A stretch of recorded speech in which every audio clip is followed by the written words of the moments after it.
मैं श्रीमती शुभांगी नाइक सरस्वती शिशु मंदिर गड़ा फाटक जबलपुर में रसायन शास्त्र का अध्यापन करती हूँ।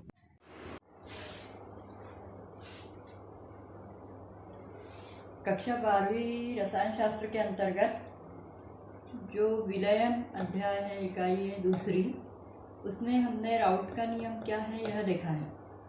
क्या है राउट का नियमानुसार, जब किसी विलायक में अवाष्पशील अशुद्धि मिलाई जाती है तो उस विलयन का वाष्प दाब विलायक के मोल भिन्न के समानुपाती होता है।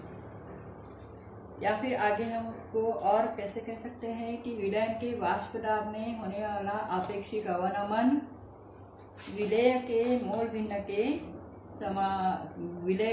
भिन्न के बराबर होता है। अब आज के इस भाग में हम ये जो राउट का नियम है, इस राउट के नियम का पालन यदि कोई विलयन नहीं करता है तो अनादर्श विलयन वास्तविक विलयन कहलाता है। यह जो वास्तविक विलयन है, जो राउट के नियम का पालन नहीं करते, वह पुनः दो भागों में विभाजित हो जाते हैं। तो ऐसे विलयन जो राउट के नियम से धनात्मक विचलन दर्शाते हैं, अथवा ऐसे विलयन जो राउट के नियम से ऋणात्मक विचलन दर्शाते हैं। तो क्या कारण होता है कि कोई विलयन धनात्मक विचलन दर्शाता है या अधिक मानों को दर्शाता है, और ऐसे कौन से विलयन होते हैं जो ऋणात्मक या कम मानों को दर्शाते हैं या उनके मान कम हो जाते हैं। कौन से मान कम हो जाते हैं, इसका अध्ययन हम करेंगे। तो धनात्मक विचलन का अर्थ क्या होता है? ऐसे वास्तविक विलयन जिनमें विलय और विलायक, ध्यान दें, जो मिलाया जा रहा है और जिसमें मिलाया जा रहा है, तो विलय और विलायक के बीच यदि बंध दुर्बल होते हैं, उनके बीच में बंध नहीं बन पाएंगे, तो बंध न बनने के कारण क्या होगा कि वो आसानी से टूटेंगे। जब हम उसको गर्म कर रहे हैं, मान लीजिए, तो गर्म करने के बाद वह आसानी से टूटेंगे।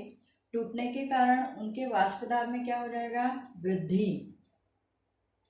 तो ऐसे विलयन जिनमें विलय और विलायकों के बीच में दुर्बल बंध बनते हैं, जिसके कारण वह आसानी से टूटते हैं, और वह टूटने के कारण वाष्प दाब में वृद्धि बहुत आसानी से हो जाती है, तो वह विलयन कहलाते हैं धनात्मक विचलन दर्शाने वाले विलयन।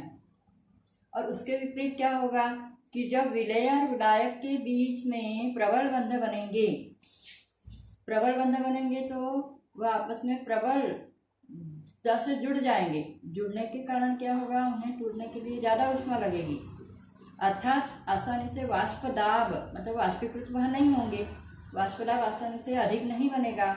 तो उसमें क्या होता है? वह कहलाते फिर राउट के नियम से ऋणात्मक विचलन दर्शाने वाले विलयन। तो जब विलय और विलायकों के बीच में प्रबल बंध बनते हैं तो वह विलयन ऋणात्मक विचलन दर्शाने वाले विलयन कहलाते हैं। अब एक और इस धनात्मक विचलन दर्शाने वाले विलयनों का एक और गुणधर्म हम समझते हैं, जिसको आयतन परिवर्तन, भी मतलब आयतन। उस विलयन का आयतन परिवर्तन कैसा हो जाता है? धनात्मक। जैसे मान लीजिए कि हम 50 ml विलय ले रहे हैं और 50 ml विलायक ले रहे हैं। यदि दोनों के आयतन परिवर्तन का मान 0 है तो वह आदर्श विलयन होगा। लेकिन क्योंकि हम देख रहे हैं कि विलय और विलायकों के बीच में बंधन नहीं बन रहे हैं, तो उनका आयतन परिवर्तन क्या होगा? अधिक मिलेगा।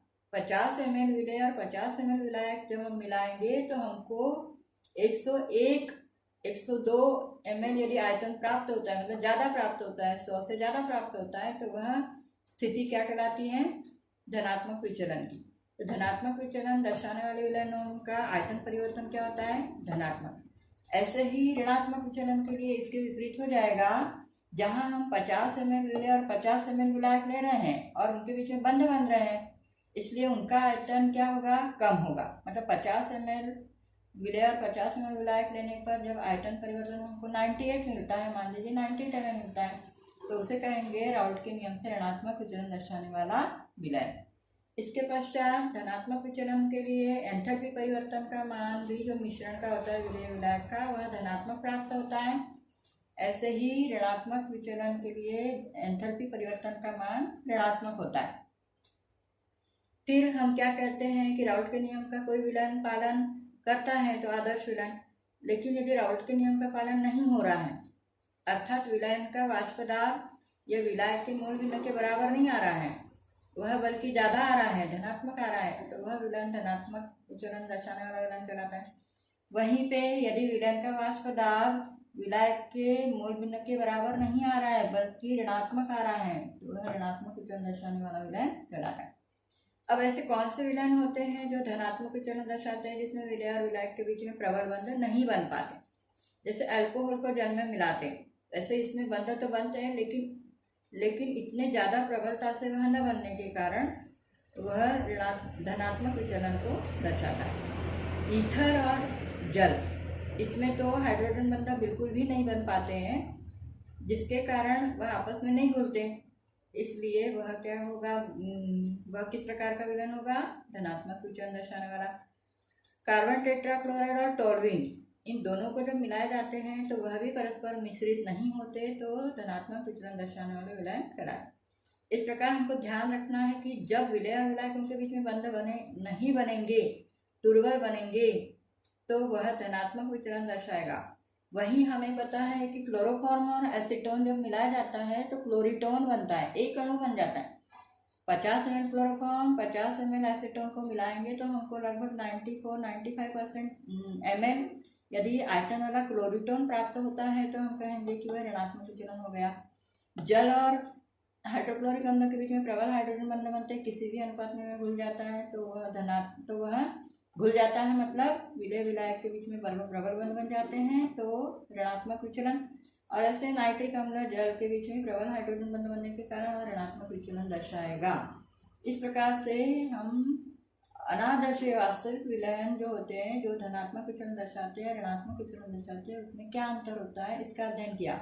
पुनः एक बार, धनात्मक विचलन विलय और विलायकों के बीच में दुर्बल बंध, ऋणात्मक विचलन विलय विलायक के बीच में प्रबल बंध बनते हैं।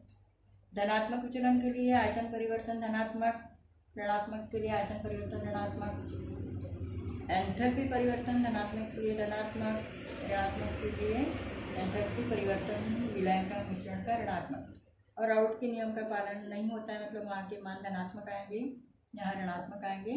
और उदाहरणों की सहायता से ईथर और जल खासकर बिल्कुल नहीं मिश्रित होते तो उसको धनात्मक विचलन दर्शाने वाला विलयन कहेंगे। क्लोरोफॉर्म और एसीटोन और नीचे के हाइड्रोक्लोरिक अम्ल, नाइट्रिक अम्ल परस्पर जल में जब घुले जाते हैं तो वह ऋणात्मक विचलन दर्शाते हैं। तो यह अध्ययन जो है राउल्ट के नियम के विचलन का धनात्मक विचलन ऋणात्मक विचलन में अंतर हमने समझा है। धन्यवाद। बस।